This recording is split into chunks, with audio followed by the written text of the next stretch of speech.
Social media के fake beauty standards, मर्दों के बिगड़ते हुए दिमाग और हसीनाओं का झुरमट, और वो फेक ब्यूटी स्टैंडर्ड्स घरों के अंदर होती हुई तलाक की बड़ी वजह, क्या कहेंगी?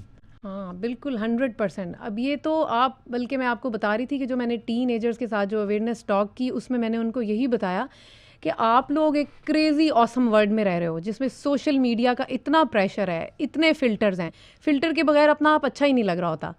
तो ये 101% ये बहुत ज़्यादा हमारी एक्सपेक्टेशंस हाई कर रहा है। तो मेरे पास भी इवन जब भी पेशेंट्स आते हैं, मैं उनको पहले बैठ के बड़ी डिटेल में उनकी हिस्ट्री सुनती हूँ, फिर उनका एग्जामिनेशन करती हूँ, उनको समझाती हूँ कि आपकी स्किन क्या है और आपने इसको किस तरह से जो है वो बेहतर से बेहतरीन की तरफ लेके जाना है। लेकिन ओवरनाइट मैजिक नहीं होगा। Don't be influenced by looking at other social media. Filter एक खातून थी, चीनी थी कि कोई और थी, वो कहती हैं वो लाइव कर रही थी सेशन, तो उनका ना फिल्टर हट गया, तो फिल्टर हटते ही जब वो लाइव करके ख़त्म हुई, उनके 1.5 लाख फॉलोअर्स गिरे हुए थे। यू आर वेरी राइट, ये एग्जैक्टली ऐसे ही है ना।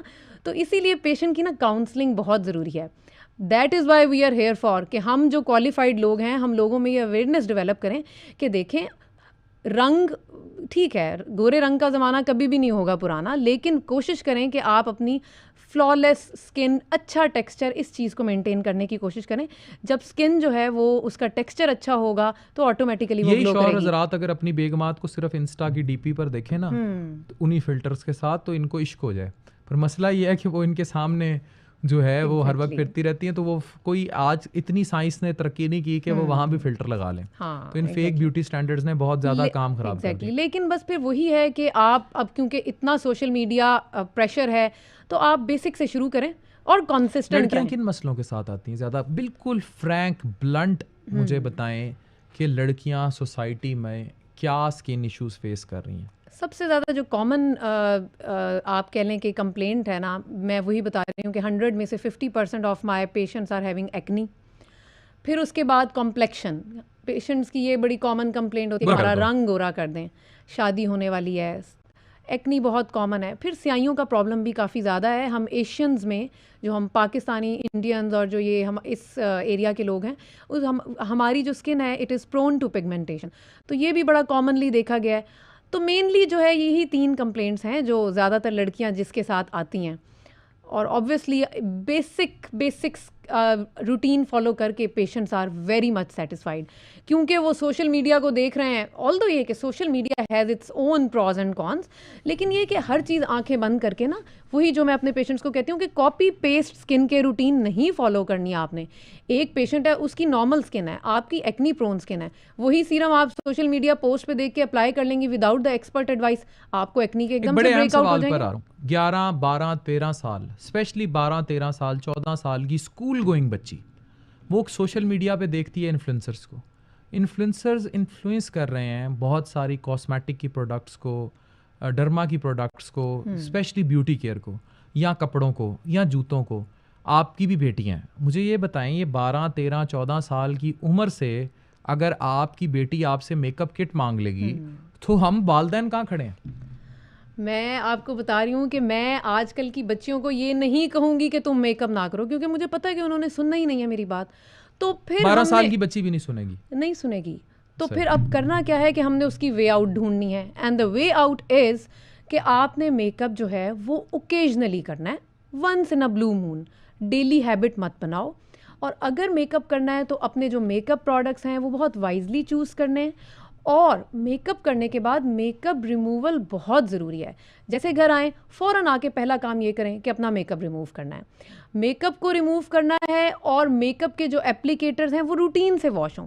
सो बेसिकली देखें, बच्चियां मेकअप ना करने से रुकेंगी नहीं, तो क्या आपने फॉलो करना है कि मेकअप एक तो मेकअप करें, लेकिन ओकेजनली करें, कभी कभार करें, और हाँ कभी कभार करें, और स्कूल ना मेकअप करके एग्जैक्टली स्कूल ना मेकअप करके। क्या यूज़ करें? सिंपल सन ब्लॉक और मॉइस्चराइजर और सन ब्लॉक, ये लिपस्टिक, ये नॉट एट ऑल स्कूल में नहीं, वो तो वैसे भी अच्छा नहीं लगता ना कि बच्चियां स्कूल में। तो आप करो, ओकेजनली करो, मेकअप को प्रॉपर तरीके से रिमूव करो, अपने मेकअप प्रोडक्ट्स बहुत वाइजली चूज करो। अच्छा मुझे बताएं, 12, 13, 14 साल की बच्ची को मेकअप की क्या प्रोडक्ट्स दें? मॉइस्चराइजर्स, उसके अलावा आपने कहा ना मेकअप करें, क्या करें? तो बस उसमें ये है कि मॉइस्चराइजर, आप जो अपना सन ब्लॉक है वो आप टिंटेड सन ब्लॉक ले सकते हो।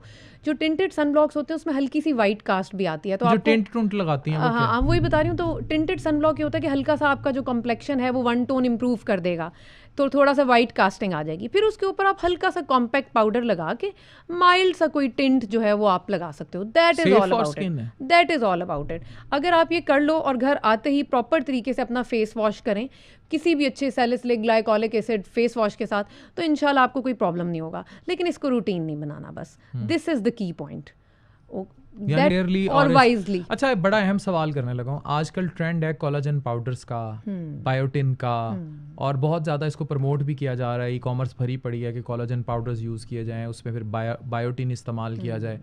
कौन सी डाइट ऐसी है जिसमें नेचुरली हम बायोटिन कोलाजन अपना पूरा कर लें? और क्या कोलाजन पाउडर्स यूज़ करने चाहिए या ये गोलियां खानी चाहिए जिसमें कोलाजन बायोटिन होता है, और किस एज में शुरू करनी चाहिए? देखिए, एक चीज़ ये कि जो एक फुल बैलेंस डाइट है उसका कोई नेमुल बदल नहीं है। कई पेशेंट्स जब मेरे पास आते हैं और मैं उनसे प्रॉपर हिस्ट्री लेती हूँ और वो मुझे बताते हैं कि they have a very good dietary intake, तो मैं उनको कभी भी सप्लीमेंट्स नहीं देती। हम बीइंग अ डॉक्टर प्रॉपर तरीके से पेशेंट को एग्जामिन करते हैं कि अगर उसका पैलर है या हमें लग रहा है कि उसको एनीमिया है, खून की कमी है, तो आयरन दें आप, वरना ना दें। तो बेसिकली देखिए, बैलेंस डाइट का, एक अच्छी डाइट का नेमुल बदल कोई नहीं है। हाँ, अगर आपको हिस्ट्री में, क्लिनिकल एग्जामिनेशन में कोई कमी डेफिशिएंसी नज़र आ रही है, तो then you can add the supplements. बच्चों के एज ग्रुप में जो मोस्ट इंपॉर्टेंट सप्लीमेंट्स हैं वो यही है कि आयरन हो गई, calcium, vitamin D, zinc, omega 3। फिर जब कोलेजन की बात आती है तो यूजुअली 30 एंड बिलो में मैं कोलेजन नहीं रेकमेंड करूँगी। 30 से ऊपर ले लें? 30 से ऊपर आप ले सकते हैं, उसमें कोई हर्ज नहीं है। हमने बल्कि अपने क्लिनिकल एक्सपीरियंस में देखा कि जो पेशेंट्स डॉक्टर की प्रिस्क्रिप्शन से कोलेजन कुछ अर्सा यूज़ किया, फिर ब्रेक दी, तो उससे ये कि ओवरऑल आपकी जो है ना सिर्फ स्किन और हेयर हेल्थ बेहतर होती है, एक पेशेंट की ना ओवरऑल इम्यूनिटी, जॉइंट पेन्स, माइल्जियाज, ये भी अगर कोलाजन यूज करेंगे तो आपके माइल्जियाज भी ठीक होंगे। मैंने अपने क्लिनिकल एक्सपीरियंस में देखा है। तो इसका कोई नुकसान नहीं है बल्कि फ़ायदा ही है। लेकिन अगेन देन, ये जितने भी सप्लीमेंट्स हैं इनको आपने over the counter unattended use नहीं करना। Always after your doctor prescription के भाई कितना अरसा यूज़ करें। अब एक और बड़े अहम सवाल पे आ रहा हूँ।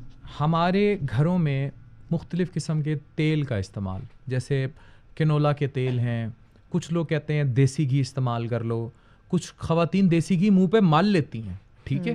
तो खुराक के अंदर कौन सा ऐसे ऑयल्स को प्रेफर किया जाए घरों के अंदर ख़वातीन और मर्दों में? वो हमें पता है heart issues, dyslipidemias, lipid profile disturb हो जाना, कोलेस्ट्रॉल के मसाइल वगैरह, लेकिन ये तो आपकी डोमेन है। हाँ, जिल्द के लिए बताएं कौन सा तेल बेहतर? देखिए, जिल्द के लिए ये कि आप, वही बात आ जाती है कि आपकी एक नॉर्मल बैलेंस डाइट हो। देसी घी इज़ गुड। आपका जो मॉइस्चराइज़र है ना वो बेसिकली ह्यूमेक्टेंट होना चाहिए।